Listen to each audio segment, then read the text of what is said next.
আপনি একে নিয়ে একটা কাজ করবেন বন্ধু, আগে জবান দিয়া বলেন তো দেখি কোরআন শরীফের পারা কত পারা? কোরআন শরীফ কত পারা?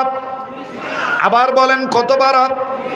এই 30 পারা কোরআনকে মহব্বত করিয়া আমি দেখতে চাই বন্ধুরে কোন সোনার চান যুবক বন্ধু আছো, কোন বাপ ভাই আছেন, ব্যবসায়ী ভাই, চাকরিজীবী ভাই, এই অঞ্চলে অনেক ছেলে প্রবাসী জীবনে থাকেন বাবা, প্রবাসী সন্তানের পিতা, প্রবাসী পিতার সন্তানেরা এক পারা কোরআনকে মহব্বত করে এই কাবা ধরা হাতে, আল্লাহওয়ালার হাতে বাজান রে, যেই হাতটা আল্লাহওয়ালাদের সাথে লাগানো আছে, মুসাফির মানুষ এই হাতে আপনি এক পারা কোরআনকে ভালোবেসে এক পারার পক্ষে বাজান 1000 টাকা নগদ দেওয়ার মতন শত শত গোলামদের মধ্যে আছেন নাকি কোনো মায়ের দরদি, বাবার দরদি সন্তান?